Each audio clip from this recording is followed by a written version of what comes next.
suggested by the practitioner team a couple weeks ago, I will admit I was not all that enthusiastic about it, especially with a couple of the words.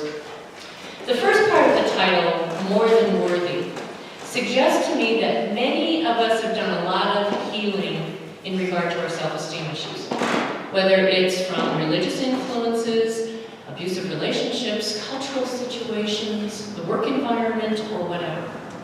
Many of us have had, or are still doing, work about our worthiness in order for us to grow and think better of ourselves. As such, we've likely gone through some type of healing process, and that's a good thing. Perhaps you finally declared to yourself that enough was enough. Perhaps you left home at an early age, or you ended a marriage or relationship, or you moved to another state or another country, and then began to make the effort with a counselor or psychologist or life coach to go deeper and really get to the bottom of what was holding you back in certain areas of your life. Perhaps it's been a long journey back to self-understanding and acceptance of the perfection of you. To integrate your human experience with your spiritual one. And to acknowledge your worth. That you do have a place in the world. That you are valuable just as you are. To come to know that no matter what anyone may have told you, parents, friends, whatever, you cannot be replaced. Alan Cohen said, if you know your true worth, you do not need anyone else to confirm it. If you do not recognize your value, you will not gain it by getting others to approve. The part of today's title that I had the most challenge with is the word victim. As many of you may have seen or read, the internet and other media are filled with stories about victims on a daily basis. Abuse comes through physical, financial, emotional, psychological, and many other means. In order to witness someone else turn from victim to victor, we often must be satisfied to wait weeks, months, maybe even years to see the good that can be realized from some unpleasant situation. Eventually, if you've been able to witness your own journey, you know how difficult and sometimes long that path can be. In Science of Mind, it's true we teach that we attract things into our lives through our thinking patterns. Sometimes those things are hardships and challenges. Sometimes things just happen. While we may have influence the creation of certain manifestations, consciously or unconsciously, into form, that we are responsible for most, if not all, of what occurs in our lives. There's also the element of what is. It just happens sometimes. Something you truly have no power or control over, but you're connected somehow. You're there. It's important to be aware of the differences in those creation moments and to do what we can to be brave, to be strong and positive in any circumstance. To be conscious of your thoughts and words. To know that you do have power to respond, to create, and that what you send out from your being must come back in some form.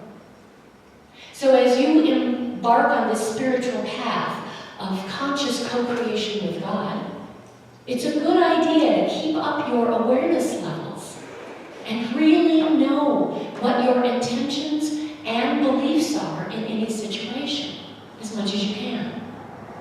To be really clear about what you're doing and saying and creating along the way.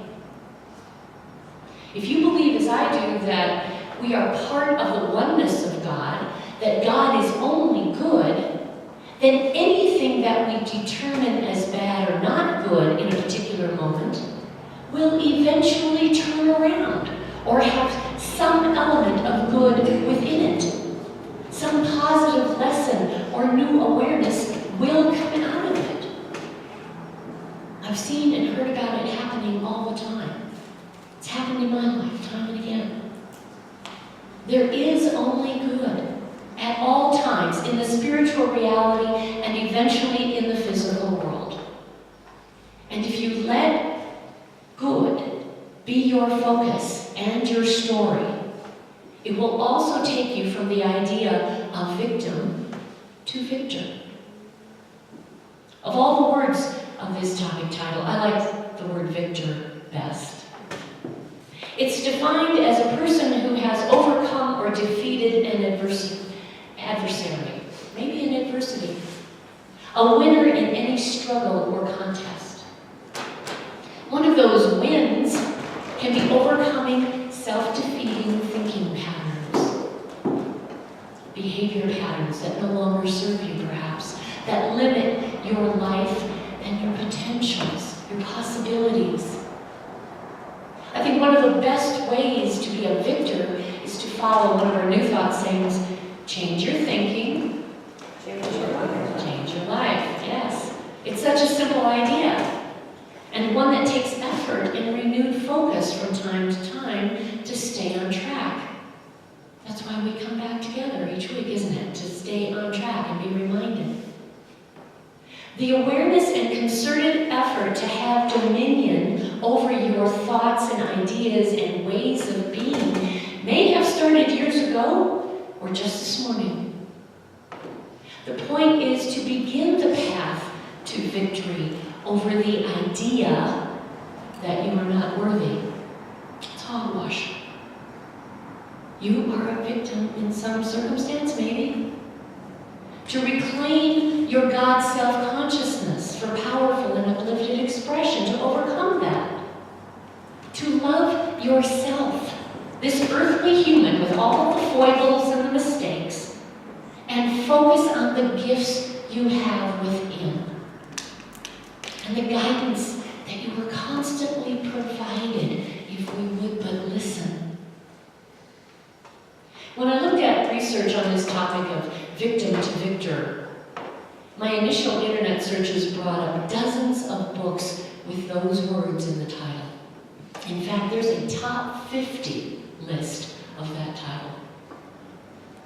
The authors of these books share their stories of abuse and addiction, grief and loss, athletic or physical challenges, racial, cultural, and religious prejudices, and many other difficult situations that have happened to them in life or someone close to them. And you know what, folks? We're not alone in our pain or in our determination to move away from being a victim, of growing in our success and regarding ourselves as victors in our own lives, victors in our own consciousness. Most, if not all of us in this very room are working on improving our lives in some aspect important to us, guaranteed.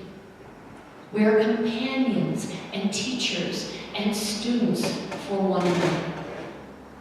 We're making an effort to be a better human being, better expressions of God, or you probably wouldn't be here. But you are. You care enough about your God self to get your life and your consciousness in alignment with one another. You have a sense of your worth, and you're willing to expand it in some way. You believe in yourself and your own possibilities. Like the students in this story. There was a professor who stood before his class of 20 senior organic biology students about to hand out the final exam. He said, "I want to say that it's been a pleasure teaching you. I know you've all worked extremely hard, and many of you are off to medical school. So that no one gets their GPA messed up because they might have celebrated too much this week. Anyone who would like to opt out of the final exam today will receive a B for the course. There was much rejoicing among the class as students got up, passed by the professor to thank him, and signed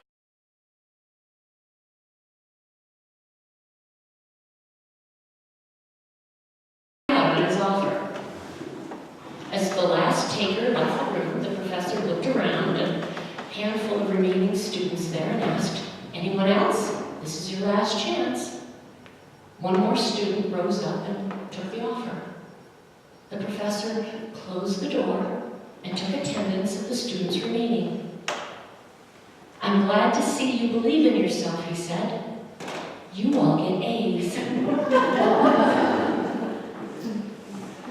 And that's the key ingredient, isn't it? Belief.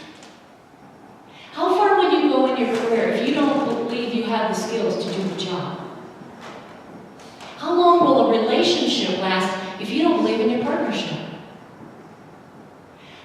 What would happen to this church if you all stopped believing it had value in your lives? We probably wouldn't be together right now. But we are. You believe in it. Belief is such an important ingredient to developing self-worth and maintaining or improving it. I can't say enough about it. Belief is what allowed me to go from victim to victor and be the hero of my own life. Because without belief in my own self-worth, that I truly mattered in the world, what little positive self-esteem remained deep inside me as a young adult and mother in a failing marriage, without such belief that I was worth living so I could be part of my child's life, and whatever came after, I might have given up. And if I had given up in that moment of conscious decision-making, I don't know if I'd be here today.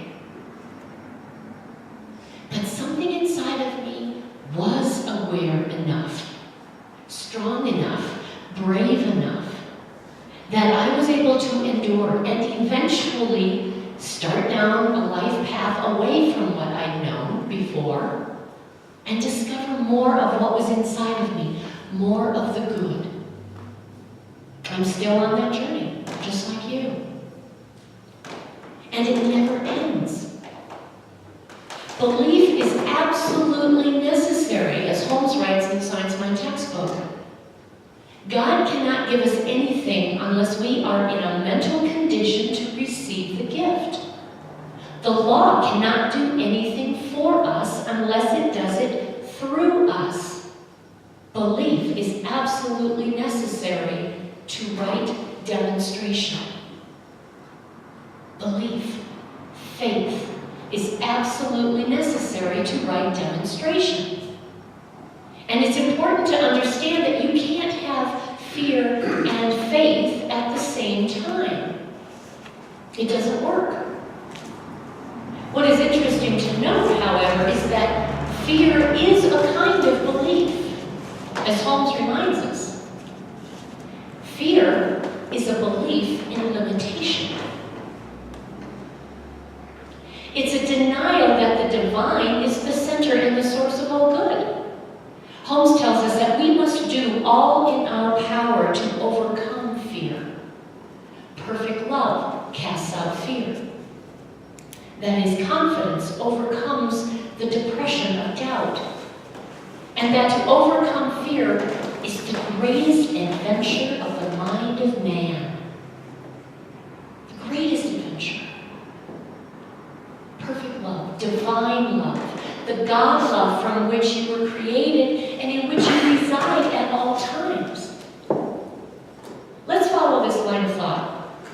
If we believe in and rely on divine love, also known as God, which casts out fear, replaces fear, and which results in removing the limitations before us, then it stands to reason that having the focus of love, having the faith of God, would open our world to unlimited possibilities, a life without limitation. Think about it. When we totally come from love, from our God source, there is no fear. no limitation. Before we can do or think about anything else, we must first believe that is true. Holmes wrote that God is belief, and belief is law, and law produces form. Without belief, without God, not a lot happens. At least, not a lot of good or focused good. When you have the faith of God, which is God, everything is possible, including letting go of fear and self-doubt, of living a larger expression of your divine self, of letting go of victim mentality, of becoming the victor of your own life, of your highest self. I think one of the best results of learning to love yourself, your God self, and also this physical form that is you, once you accept yourself as a child of the divine and love yourself with that knowing, it becomes much easier to love one another, as it is written in the Bible many, many times. You might remember the two great commands of Jesus was that, number one, we are to love God with all our heart, soul, mind, and strength. And two, that we are to love one another. Love thy neighbor as thyself. So let me ask you, how do we feel about our neighbors in the world if we don't have much regard or love for ourselves? How do we act toward other people if we're constantly down on ourselves? Do you see how that plays out?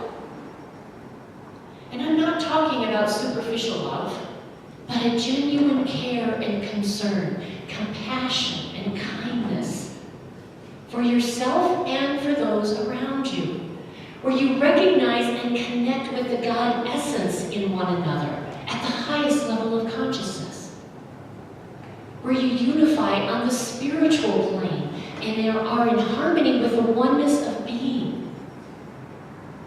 That kind of love is powerful. It heals all wounds. It removes fear and doubt. It allows ideas and possibilities to come into your consciousness. It expands your life in ways you don't notice unless you're coming from love for yourself and for others. There's no longer any need to be a victim. Just let that go. Forgive yourself and anything else that's holding you back. Believe in the good that is God. Have the faith of God. Think how big that is. The faith of God. And you don't have to wait until you take one more workshop or the next class or experience one more prayer treatment. All of those are good, and I encourage you to do them as much as you can. But faith is an inside job.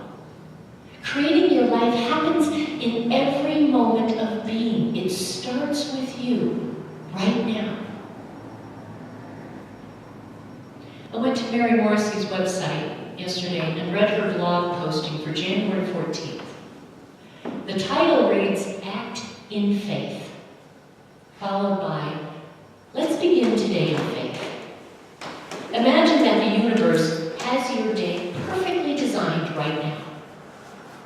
Imagine that in each moment, exactly what you need to know, exactly what you need for inspiration, exactly what you need for the answers to everything you're longing for and searching for are right where you are. Every single thing you need is right where you are. Start by saying, thank you.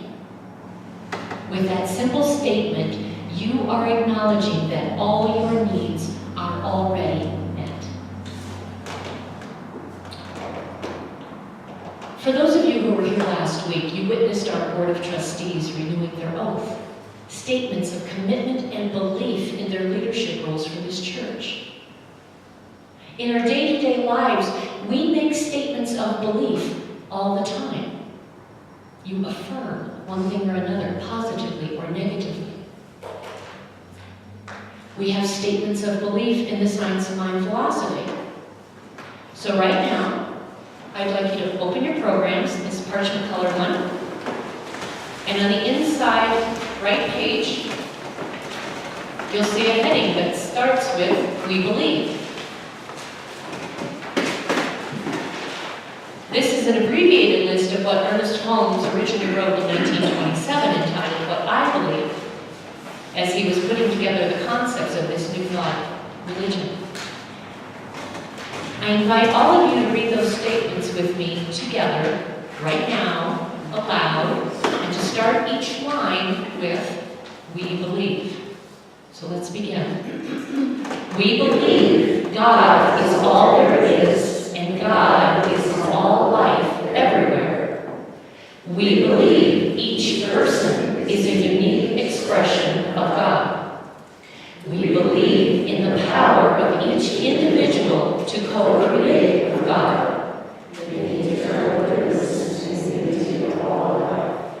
We believe in the mind as a creative force, and we can use this force, this power, to create good for ourselves and all life. We believe heaven is within us, and we experience it to the degree we are conscious of it. We believe that the God of all life everywhere and our innermost God are one and the same God. We believe Jesus and his life experiences serve as the great example of the expression of God through man. And so it is. Thank you for doing that together. There is such power in group prayer. I encourage you to revisit this list or the full and original version, which is displayed on the church's website. Take it home, take it into prayer, take it into faith and as the victor of your own life. You are more than worthy. You are divine love. My belief in prayer for you every day is a life filled with blessings, love, and light. Will practitioners please come forward?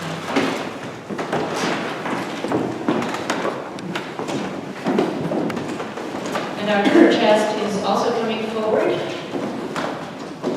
You can fill out a prayer request form and drop it in the prayer chest, and it will be prayed upon this week. Or you're welcome to meet one of the practitioners after the service for a complimentary evening prayer treatment. Today's closing prayer comes from Raymond Charles Barker's book, Collected Wisdom, and from the chapter entitled, Fear is Ignorance. I like Raymond Charles Barker. He's a go direct kind of guy. Please consider these words as your own. I believe in God, the living Spirit Almighty, not as person, but as principle. I believe in one self-existent creative cause, in you and in myself, in us, through us, as us. We leave this church today in the certainty that we are the mind and spirit of God in action. We are equal to every situation. Therefore, all is well. And together we affirm, and so it is.